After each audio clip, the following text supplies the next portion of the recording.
इस वक्त तर्जुमान सिंध हुकूमत सादिया जावेद ने हमें ज्वाइन किया है। बहुत शुक्रिया बोल को वक्त देने के लिए। क्या कमेंट करेंगे जिस तरीके से यह एहतजाज किया गया है कि इलेक्ट्रिक की जानिब से, और फिर हम देख रहे हैं कि मोनिस अलवी इजलास भी छोड़कर चले गए। जी, आज स्पेशल कमेटी जो कि स्पीकर सिंध असेंबली की हिदायत पे बनाई गई है, तीनों जो पावर कंपनीज हैं जो सिंध में बिजली प्रोवाइड करती हैं उनके सीईओ को जो है आज बुला रखा था, जिसमें हेस्को के सीईओ नहीं आए। हमने उनको शो कॉज नोटिस दिया है।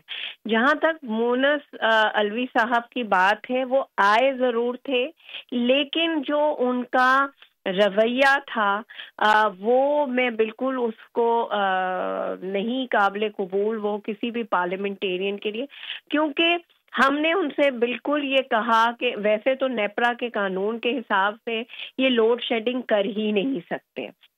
उसके बावजूद भी हमने कहा चलें जी, आप लोड शेडिंग करते हैं, आप कोई टाइमलाइन दें कि इस टाइम और इस टाइम के दरमियान लोड शेडिंग होगी।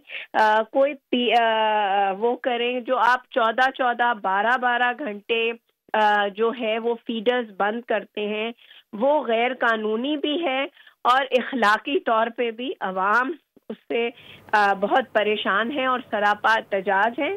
हम पार्लियामेंटेरियंस हैं, हम उनके नुमाइंदे, हमारा अपने इलाकों में जाना जो है वो बहुत मुश्किल हो गया, लेकिन उसका उनके पास ना कोई सलूशन है ना कोई जवाब है। वो बहुत आसान हल निकालते हैं कि जी वो जो 300 फीडर्स हैं जिस पे सबसे ज़्यादा लोड शेडिंग होती है वो सिंध गवर्नमेंट ले ले।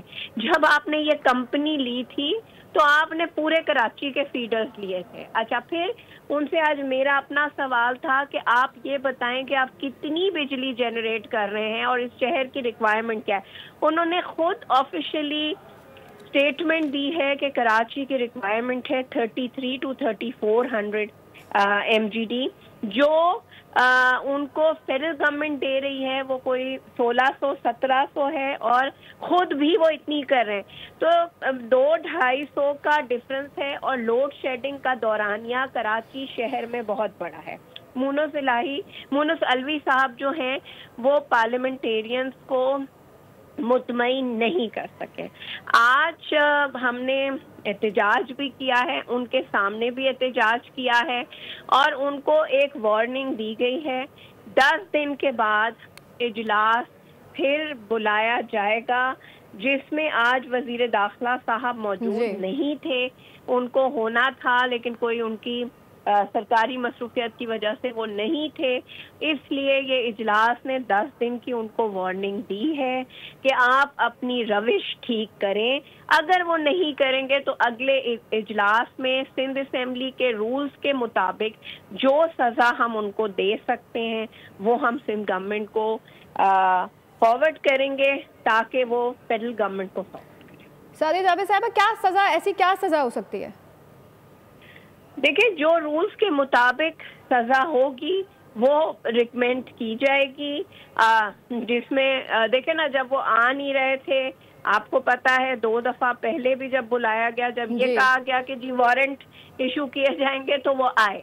आज भी वो आए जरूर थे, लेकिन बिल्कुल सही है कि उनका बहुत गैर संजीदा रवैया था। वो मुसलसल टेलीफोन का इस्तेमाल उन्होंने जारी रखा, उन्होंने कोई नोटिंग और पॉइंटर्स नहीं बनाए। वो उनके जो टेक्निकल लोग थे वो जवाब दे रहे थे, तो उनका रवैया गैर मुनासिब था और वो संजीदा नहीं है।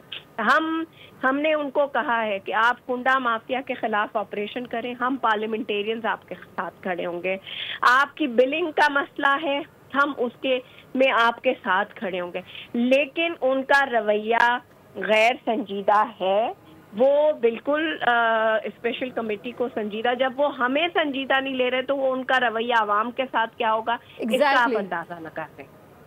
तर्जुमान सिंध हुकूमत सादिया जावेद साहिबा हमारे साथ मौजूद थी। आपका बहुत शुक्रिया। अपने नाज़रीन को इस हवाले से अपडेट करें। सिंध असम्बली में खुसूसी इजलास हुआ बराए तवानाई और उसमें मोनिस अलवी को वार्निंग दी गई है। 10 दिन के बाद इजलास फिर बुलाया जाएगा और उसके बाद सख्त से सख्त सज़ा का फैसला भी किया जाएगा अगर इजलास में तमाम तर जो भी अवाम के फैसले हैं वो अवाम की उमंगों के मुताबिक नहीं किए गए। लोड शेडिंग का सिलसिला अगर इसी तरीके से जारी रहा तो फिर एक सख्त वार्निंग भी दी जाएगी। अपने नाज़रीन को इस हवाले से अपडेट करें। मोनिस अलवी का रवैया जो है वो गैर मुनासिब है और गैर संजीदा है। जब उनको अरकान पार्लियामेंट का एहसास नहीं तो अवाम का क्या एहसास होगा।